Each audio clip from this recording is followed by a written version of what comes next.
नमस्कार मंडळी, मी आज बनवते मटार बटाटा रेसिपी।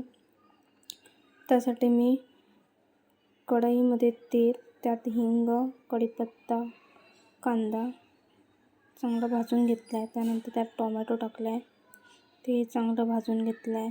त्यानंतर जिरा पावडर, गरम मसाला, मालवणी मसाला, त्यानंतर हळद टाकली आहे। मी चांगलं मिक्स करून घेतलं आहे।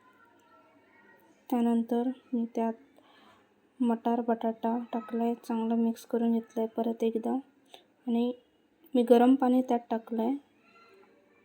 त्यानंतर कांदा, खोबरा, लसूण वाटण मी भाजून घेतलं आहे आणि ते त्यात चवीनुसार मीठ टाकलं आहे आणि 5 ते 10 मिनटं चांगली उकळी येऊ दिली आहे।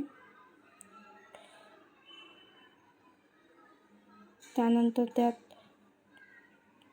बारीक चिरून कोथिंबीर टाकलेली आहे।